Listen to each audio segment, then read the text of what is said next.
No fim de semana, o presidente Jair Bolsonaro deve participar da reunião de cúpula do G20, o grupo que reúne as 20 maiores economias do mundo. No encontro em Roma, na Itália, o presidente deve apresentar as ações do Brasil durante a pandemia em áreas como saúde, economia e meio ambiente. Para falar o que o governo tem feito para a retomada da atividade econômica, a gente conversa agora ao vivo aqui no estúdio com o secretário especial de Produtividade e Competitividade do Ministério da Economia, Carlos da Costa. Boa noite, secretário. Muito boa noite a vocês e a todos os ouvintes da Voz do Brasil. Secretário, desde o início da pandemia, o governo priorizou proteger a saúde dos brasileiros e também setores importantes da economia, preservando empregos. Quais foram as principais ações nesse sentido? Olha, lá no Ministério da Economia, sob orientação do ministro Paulo Guedes, nós criamos na CPEC 12 forças-tarefas para reagir rapidamente aos problemas que estavam sendo criados pela pandemia. Foram forças-tarefas como, por exemplo, uma para gerenciar as mais de 3.000 solicitações do setor produtivo para que a economia não parasse, uma outra sobre crédito, uma outra para apoiar a qualificação das pessoas e várias outras para que o Brasil fosse menos impactado por essa séria pandemia que nos afetou e afetou o mundo inteiro. E nós estamos vendo, inclusive no principal destaque de hoje, a efetividade dessas ações na área econômica. A economia volta bastante pujante. Obviamente, nenhum de nós gostaria de ter passado por essa pandemia, os efeitos foram sérios, mas a economia está reagindo muito bem. Secretário, ao longo de 3 anos, a Secretaria tem trabalhado para o avanço da competitividade no país. A aprovação da Lei da Liberdade Econômica e da Lei do Ambiente de Negócios são exemplos disso? São leis que facilitam a vida dos empreendedores? Exatamente. O nosso principal objetivo na CPEC é libertar os nossos empresários para que eles possam empreender e que possam crescer. Essas 2 leis que vocês mencionaram têm exatamente esse foco. O foco de facilitar a abertura de empresa, facilitar a obtenção de crédito. Por exemplo, os programas que foram criados a partir da pandemia já levaram mais de 150 bilhões de reais de crédito novo para o setor produtivo.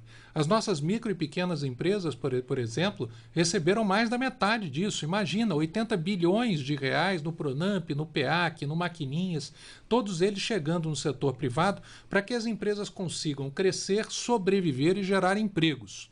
Esse é o nosso objetivo. A partir da libertação, tirar o estado do cangote de quem empreende, essas empresas podem crescer, porque talento é algo que não falta ao empresário brasileiro. Esses nossos empresários que estão crescendo, aliás, um parêntese, apenas nos meses de maio, junho e julho foram criadas no Brasil, foram abertas no Brasil 1.400.000 novas empresas. Isso é um recorde histórico mundial. Só vou repetir o número porque ele é um número tão marcante que às vezes as pessoas acham que até entenderam errado, ouviram errado, né? E não pode ter dúvida. 1.400.000 novas empresas criadas em apenas 3 meses. Ou seja, o nosso empresário voltou a acreditar no Brasil, voltou a querer abrir o seu negócio, gerar empregos. Essa é a nova realidade de um país, onde é muito mais fácil você fazer negócio, você obter energia elétrica, você abrir a sua loja, você contratar pessoas está muito mais fácil. O e-social, por exemplo, que era um inferno quando nós chegamos aqui, hoje é muito mais simples. O FGTS se modernizou, as NRs, normas trabalhistas, que dificultavam a contratação de empresas, foram modernizadas. Nós temos um país hoje que tem investido muito mais do que investia antes, apesar de toda a pandemia. Aliás, nesses 3 anos, apesar da pandemia, mais de 3 milhões de novos empregos formais e mais de 7 milhões no total de ocupações, que incluem inclusive os empresários, criados no nosso governo, apesar da destruição da pandemia. Isso é resultado tanto da força da nossa economia quanto das inúmeras ações que nós, de maneira muito rápida, muito efetiva e em diálogo com o setor produtivo, conseguimos implementar.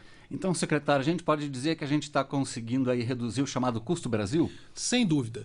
Sabe que uma das primeiras ações que nós fizemos foi calcular o custo Brasil, porque dizem que aquilo que você não consegue medir, você não consegue gerenciar. E esse cálculo não foi feito apenas pelo governo. Até para dar mais legitimidade, transparência e proximidade com quem produz, Fizemos isso com várias associações do setor produtivo que contrataram das maiores consultorias do mundo e estimaram em 1,3 trilhão de reais o custo de se fazer negócio no Brasil acima do que seria razoável.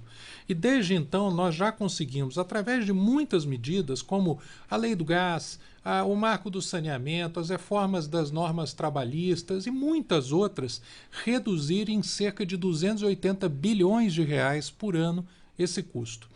Isso significa o seguinte, é como se as empresas tivessem uma redução de custo ou recebessem do governo 280 bilhões de reais por ano de coisas que elas faziam que eram inúteis antes. O marco de telecomunicações, por exemplo, fez com que o Brasil ampliasse muito o acesso à telecom e melhorasse a velocidade e o acesso de serviços de internet. Esse marco foi aprovado no primeiro ano do nosso governo. Isso foi uma das coisas que viabilizaram, por exemplo, que o Brasil fosse um dos 3 países que mais cresceram no mundo em competitividade digital. As nossas empresas estão se digitalizando por conta do marco de telecom, da reestruturação da BDI, que era uma agência que estava largada às traças e que nós reposicionamos para que as nossas empresas tivessem competitividade digital. Só a Arábia Saudita e a China ficaram um pouquinho na nossa frente. A nossa meta, inclusive, é ser primeiro do mundo. Não é porque a Arábia Saudita e China que vão poder ficar na frente do nosso país. Agora, secretário, programas como o Inovativa e o Startout têm apoiado as startups, que são empresas voltadas para a inovação e tecnologia, que também cresceram muito, né?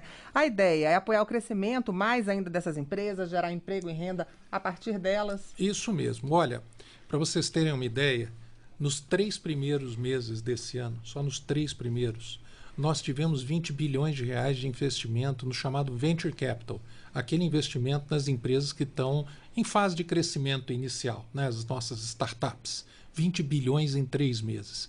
Isso foi mais do que em todos os outros 5 anos foi investido no total nas nossas startups.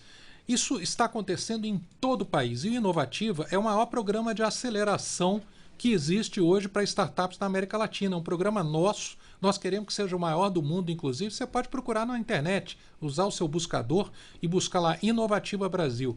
Inclusive, nós temos agora o Inovativa de Impacto, que são para as chamadas empresas de impacto. Cerca de 140 dessas startups são relacionadas ao meio ambiente. Isso está no crescimento verde. Imagina, 140 startups focadas em benefícios ambientais aceleradas para o nosso governo. Fora em todas as outras áreas, né? O Inovativa é um exemplo que, inclusive, está sendo levado a vários países do mundo, a OCDE, como um padrão de aceleração de ação governamental para as nossas startups. Pois é, secretário, nós estamos aí há alguns dias da COP26, a Conferência Mundial sobre Mudanças Climáticas. Quais ações o senhor vai destacar que podem mostrar ao mundo os esforços do país por uma economia de baixo carbono? Olha, eu acho que temos 2 aspectos. Primeiro, a nossa economia já é uma das maiores potências verdes do mundo. Eu gosto sempre de usar, inclusive, um exemplo. Aqui na minha frente, quem está assistindo pela internet está vendo, quem está pelo rádio pode imaginar, tem um copo. O copo é feito de vidro. O vidro usa muita energia elétrica para ser produzido. Como a nossa matriz energética é muito limpa quando comparada com outros países, é uma matriz sustentável, esse copo, ao ser produzido, ele tem uma pegada carbônica muito menor do que um copo produzido, por exemplo, na Alemanha, ou na China, ou nos Estados Unidos. Então, quando alguém compra um copo brasileiro, ele está contribuindo para a descarbonização do mundo, assim como toda a nossa economia. E, além disso, nós protegemos a nossa floresta, 70% protegidos, enquanto na Europa foram só 0,3%. Isso faz com que nós tenhamos já uma economia de baixo carbono. E com essas ações do governo, apoiando startups, apoiando o crédito, e apoiando a criação do mercado de carbono, nós vamos dar uma extraordinária contribuição. O país que mais contribuição vai ter dado para a redução das mudanças climáticas. O Brasil é uma potência verde inigualável e eu acho que todos nós temos que ter muito orgulho disso. Secretário, essas ações que o senhor citou e que o Brasil adotou durante a pandemia pela retomada da economia, o senhor acredita então que vão ser bons exemplos para levar essa reunião do G20? Sem dúvida, muito mais crédito, proteção aos desamparados com o bem e com o auxílio emergencial, desburocratização, 1.500 ações implementadas para proteger o setor produtivo, foco em qualificação de quem precisava ficar em casa e sua empresa ficava fechada, e o benefício emergencial, que fez com que muitas empresas conseguissem sobreviver porque o governo absorveu uma parte do custo delas. Foram muitos recursos. Isso tem um custo, obviamente, para a sociedade, mas o benefício, dada a efetividade e a agilidade do que fizemos, em muito suplanta isso, e nós estamos superando esse momento difícil com muito mais crescimento. Conversamos então com o secretário especial de Produtividade e Competitividade do Ministério da Economia, Carlos da Costa. Secretário, muito obrigado pela entrevista à Voz do Brasil. Um abraço, obrigado. E o